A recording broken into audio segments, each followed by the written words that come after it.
Cathy, welcome to Lunar Bird Book Club.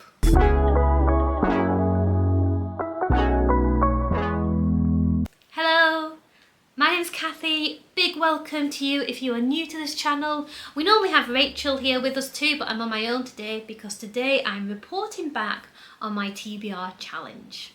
My challenge was to completely clear off my TBR pile to 0 by Christmas Day 2023. So I'm happy to report that today is the 24th of November and I've done it! My TBR pile has gone. It's disintegrated. It is no more. I am a month ahead of schedule and I have reading freedom once more. So when I set myself the challenge in October, I had 21 books on my to read pile. Over the last month, I gave up on some books, didn't read them. I finished some books. I got given new books, new titles were added onto the list. Always fun.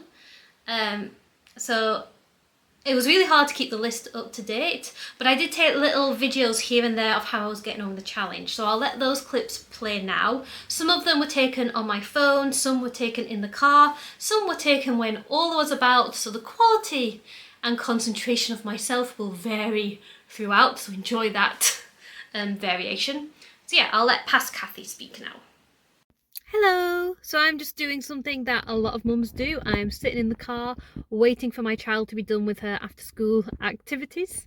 I have planned ahead today, so I have got myself a Greggs hot chocolate and a triple chocolate cookie. So I'm going to enjoy that in a moment and have a little read in the car. But before I do, I thought I'd give you a little update on where I am with my clearing my TBR challenge for Christmas. So when I did my initial video on the 1st of September, I had 19 books to try and read before Christmas. Since then, I have read 3 and decided not to read or not to finish 2 of them. So the ones that I have DNF were a little bit controversial, but first one was a book club book, which was Sarah J. Maas's House of Earth and Blood, and this is my first time reading that author, and oh guys, I don't know what to say. I got 20 pages in and thought, I can't read this. Different books meet the needs of different people. We all like different styles, but and maybe this isn't her strongest work, I don't know, but I just found it really cringy, and I couldn't bear, so I'm not reading it. I've returned it. It's not a book for me. The second book I did not finish is very different. Is The Secret of Radiant Life, a Christian text. And I got 100 pages into that one, so I quite liked some of it, but it felt a bit too, it was stuck in a routine where every chapter was like, here is a big problem for humanity, like pride or fear, and it's really bad and all people struggle with it, and then at the end of the chapter it would say, but when we look to Jesus, this is how Jesus handled that. And I really liked the Jesus sections of it, but because it was going on and on and on about how awful these problems were, I just wasn't having a good time with it. It's not that I disagreed with it or thought it was bad theology. I just spent so long on the problem and not enough time on the solution for my liking. But I did notice the last third of the book is like meditations to improve your spiritual life. So I might one day return to that and do those meditations. I might incorporate them into some prayer time or Bible reading time. I think that could be a worthwhile thing to do. So I've put it aside for now. I'm not going to read it cover to cover, but I may one day go back and use it as just for some meditation. So they're the books I've not got on with, but I have finished 3 books, and I only have 1 with me because I am poorly organised. But the book that I did finish first was Susanna Clarke's The Ladies of Grace Adieu. This is a book of fairy tales set in Susanna Clarke's world that she created with strange and novel books. So it's like fae, both Victorian fae and like the unknown part of the world, but are still mysterious and malicious and dangerous, and these stories were really fun and elegant. And I love the world that she created.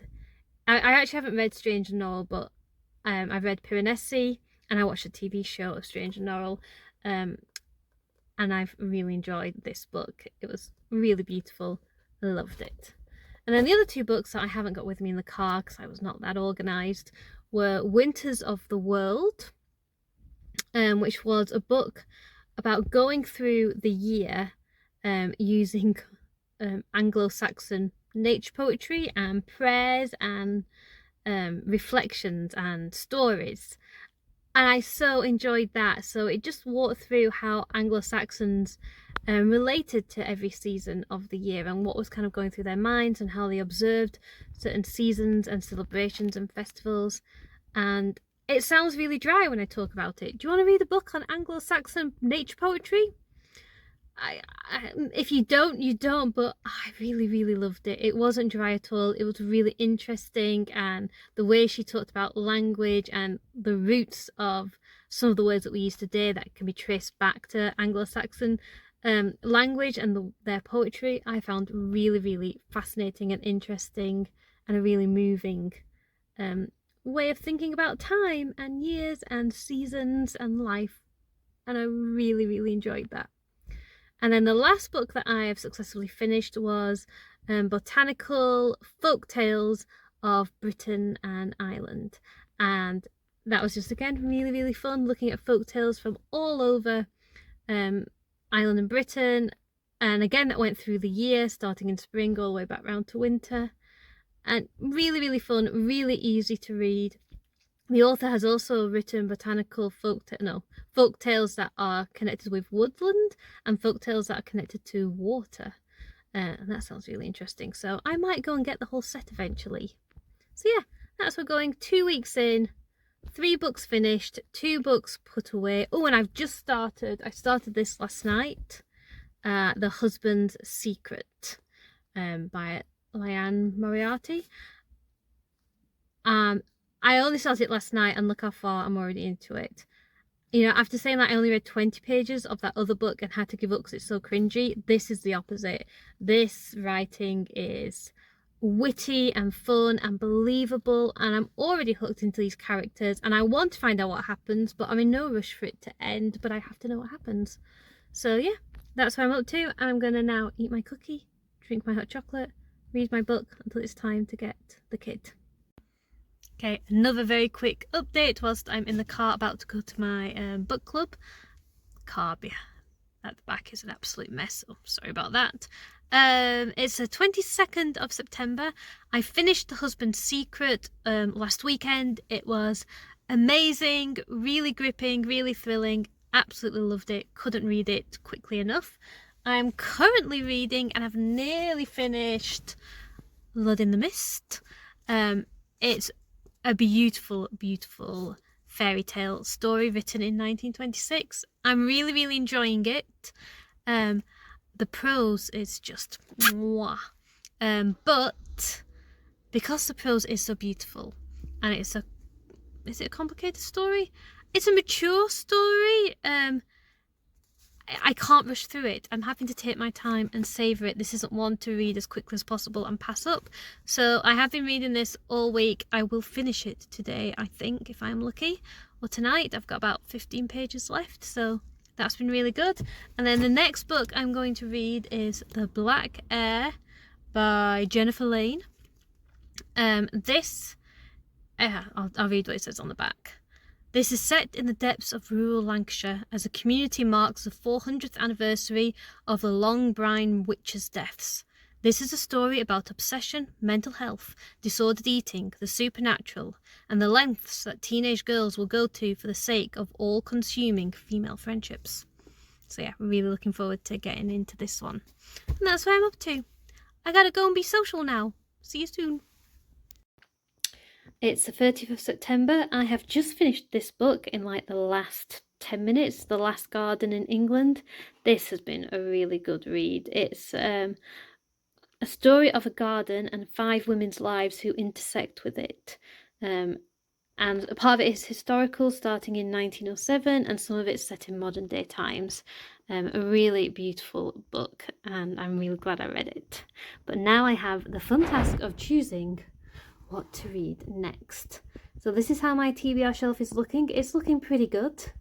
I think there's 12 books here. 1, 2, 3, 4, 5, 6, 7, 8, 9, 10, 11, 12. 12 books on here, but only 6 authors represented. So to choose which book I'm going to read next, I'm going to roll a die. Here we go. 6. So 1, 2, 3, 4, 5, 6. Oh, wonderful. Okay, so this is The Settings. This is a book that my granny lent me just the other week. It's so hard to try and get through a TBR when people give you books and they're so beautiful that you can't resist them. So this book was given to my great granny, my granny's mum, in 1925. We think for her 21st birthday. So this says from Mr. and Mrs. Robson to Minnie, which was my great grandma, April 1925. So I believe this is a Christian novel. I don't know what it's about yet, but I'm looking forward to reading it very gently. Yeah, that's my next book. Hi, it's the 5th of October and I am now beginning to run into some difficulties with this reading challenge. So I think when I last checked in with you, I had just picked up The Settings to read. And now I think it's about a week later and you can see I have not got very far at all with it. It is like a slow build book, I think. But also the pages, because this was published in the 1920s, the pages of this book are so delicate and I'm being so careful because it's my granny's book and I want to look after it. I can only read it like at home, very carefully and slowly and gently. So I think that's slowing me down as well. So I'm also reading at the same time The Ice Palace, so I can have a book in my bag when I go to uni, or go to work.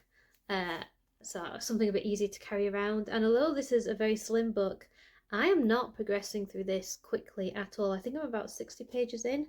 And the premise of this, which is about a frozen waterfall that kind of creates an ice palace and a little girl who goes missing. I thought this was going to grip me, but strangely enough, there's just something a bit off that's not drawing me in. And I don't know if it's me that I'm struggling a bit to concentrate because I've just gone back to studying and I've been working a few days, so I'm a bit more tired, or whether there's something in this writing style that doesn't quite connect with me. I don't know.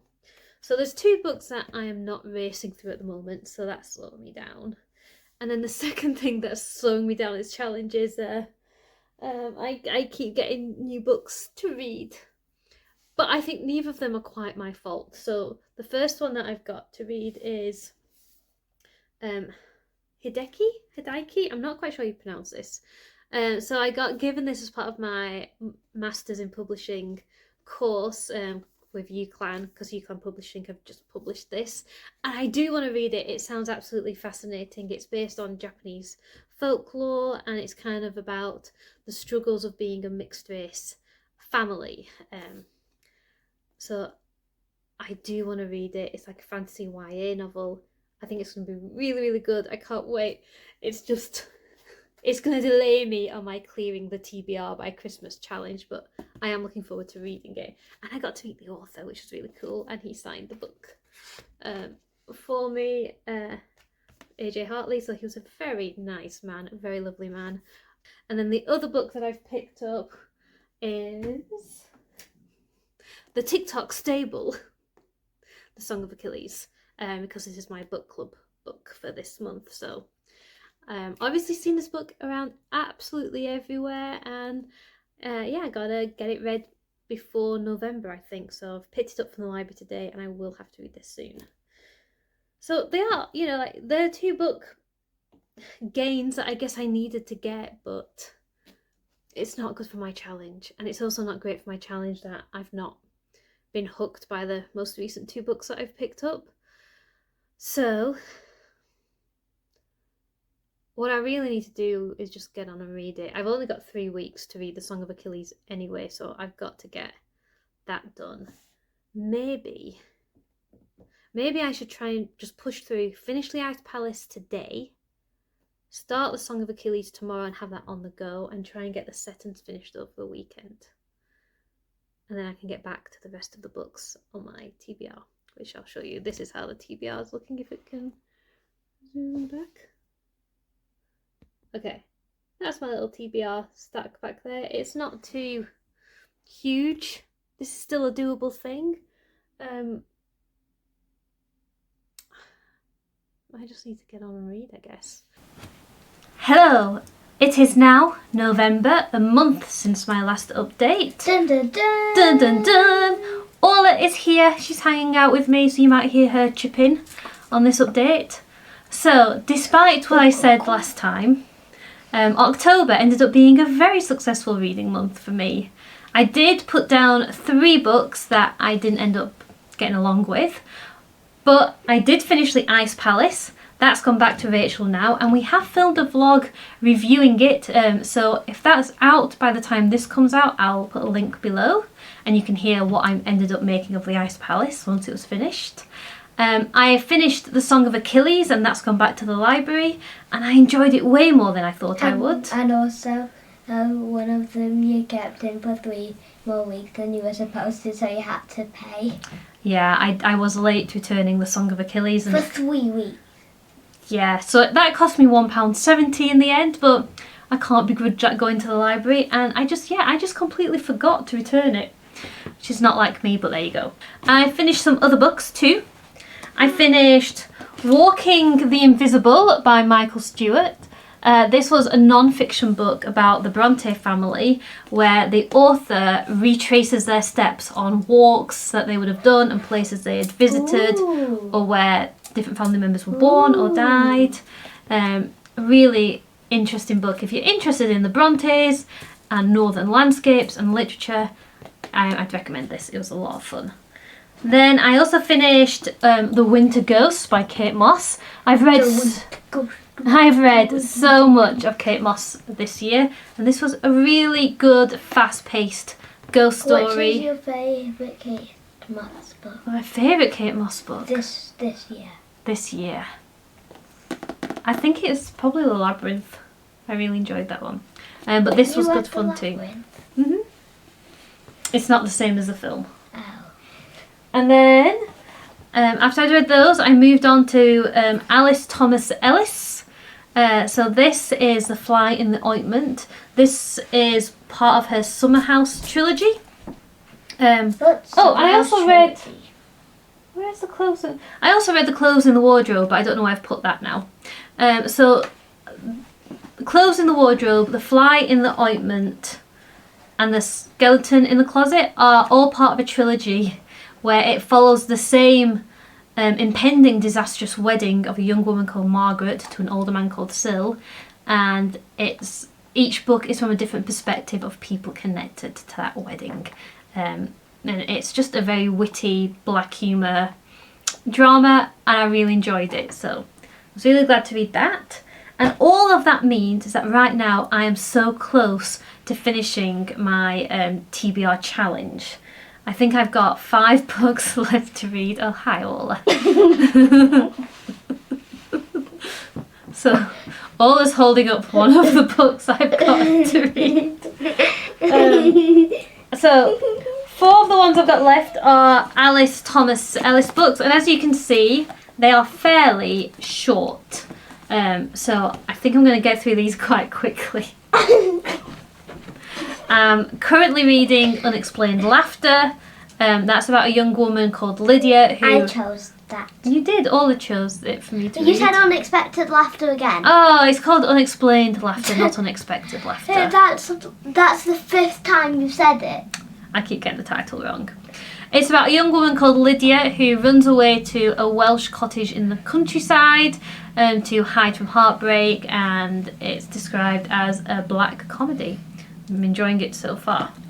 So yeah, I've got Alice Thomas Ellis left to read, which I think I can get through these fairly quickly, and then I only have 1 more book Dun dun dun. Dun dun dun. It's full of poetry and really pretty fox pictures, and also shows in the back. It's adorable. Okay, all it says the back is adorable. It's It only is baby adorable. fox. So How can you not say no to them? my lovely friend Anna got this for me for my birthday because she knows how much I love foxes. They're like my favourite British wildlife animal.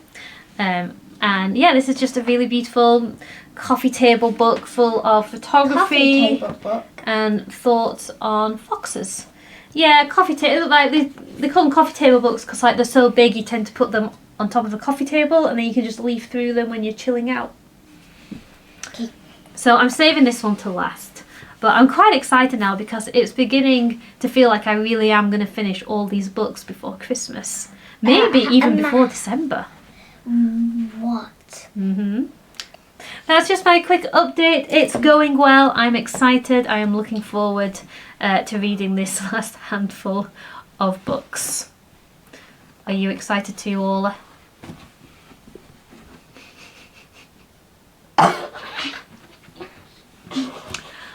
I'll let you know how I get on.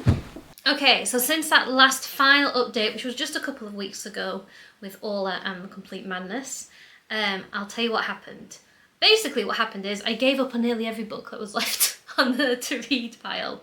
I was reading Alice Thomas Ellis at the time, and I'd already read 3 of her books and I did enjoy them, but as I was reading the 4th one, it kind of felt very samey to what I had just read, and I was also reading or listening to The Bell Jar, so I felt like I was reading a lot of neurotic women and their internal struggles, and it was just too much of the same thing all at once. So I decided I'd had enough of that for now. So I put aside the rest of Alice Thomas Ellis, and then I read the Fox book, that beautiful coffee top photography book, and that was the last book on my official to read pile, and I read it so slowly and luxuriously. I just took my time over it, really absorbing the photos and reading every line. It was a great way to round off my reading challenge. So some numbers wise, it was really hard to track how the list was going because some books got added to the list and some books got taken away from the list as I was going. But I think if I'm right, I read 15 books from the list and I DNF'd, put away, did not finish 8 books. And that's how I cleared the list. I was a lot more lenient with myself when it came to not finishing books. I let myself completely have the freedom to put down stuff that I was not enjoying. And that I think made a huge difference because the books I did enjoy, I read very quickly because it was just pure fun. So I think that's something I'm going to take forward with me from this challenge, is to not read books that I'm not enjoying, to give up more quickly. And then I guess the question comes, what do you do when you've finished? When the pile is no more and you've got reading freedom? I kind of didn't know what to do with myself, so I actually gave myself a little bit of a reading break. I didn't rush to jump into reading anything else. I even had a pause listening to audiobooks for about a week. And then, like, a week afterwards on the Saturday, me and Orla and I, went to the bookshop in Colne, which is an independent bookshop that's closest to us, and we went together and we each chose a book to buy and take home, and that was such a great joy to go into a bookshop knowing whatever I picked out I could go home and start reading that day. It was really wonderful, and the book I chose was this one, The Skeleton Key by Erin Kelly. Oh, this is such a good book. This is so fun. This is a mystery family drama. You've got, what is the tagline is, one book, one family divided, one deadly reunion. So yeah, there's a murder mystery in here. There's artistic rivalry. There's some folklore connections, folk song connections. And I read this book over the course of a week, and every time I stopped reading it, I would look up and say to Rob, I'm really enjoying my book. It was such a joy just to read this without any sense of having to rush it. or any sense of, you know, there's other books waiting for me to take my time, but I didn't take my time because this was so enjoyable.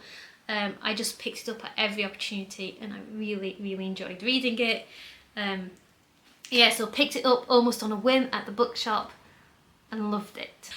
So yeah, I feel right now that I've got such reading freedom. It feels really good to have cleared off that TBR pile. I do understand that some people love having a huge selection of books to read that they've not yet read.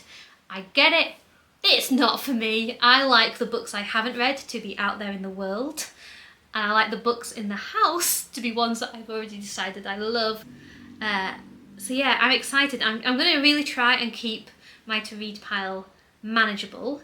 But I'm hoping that I'll be able to keep up this rotation of swapping between going to bookshops and buying books and supporting independent bookshops and authors, to exploring titles in the library and taking risks, and to revisiting old favourites. And I really want to keep that balance going into 2024. So yeah, if you would like to reduce your TBR pile from doing this challenge, my tips would be: put away books that you don't enjoy. There are so many books out there. You don't owe your reading time to anybody else. So if you pick up a book and you're not enjoying it, you're not getting stuff from it, it's making you not want to read, put them away. And here's a bit of a more obscure tip. I often would randomly pick what book I would read next, because there's a psychological trick where, say if you've got four books to read and you pick a book, say if I pick this book to read next, I've picked that book, I'm happy about this book, but because I've not chosen these 3 books, in my head I begin to think, well, I didn't choose them because I didn't want to read them. And then when I go back and I pick this book to read, I think, okay, I like this book, but I'm telling my subconscious again that I didn't really want to read those books. And the more time you tell yourself, oh, well, I didn't choose to read this book, you're kind of teaching yourself that you don't like this book, which might not be the case, it's just that there were other books you wanted to read. So, to avoid that, the psychological trick I play on myself is that when I've got 4 books to read, or however many books to read, I use a random number generator. I count the books and I use a random number generator, so the computer or the dice or my phone picks which book I'm going to read. So then I've not chosen not to read that book. Instead, I've had a treat. So if the number generator says, oh, you got book number 2, I'm like, yeah, I won a prize, I get to read this book. And it means that every time I get a book to read, it feels like a prize or a treat that's landed in my lap.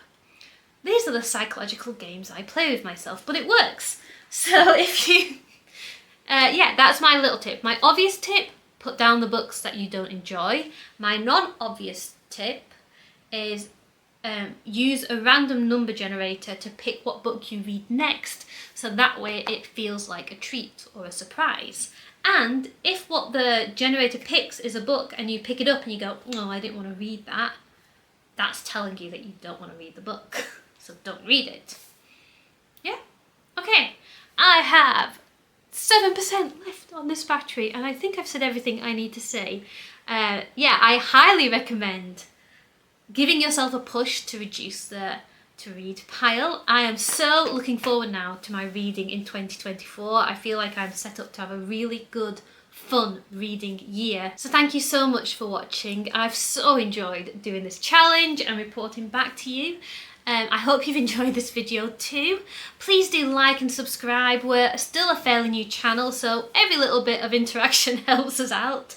We publish new videos every Friday, so come back next week. And hope you have a fantastic week. We'll see you soon.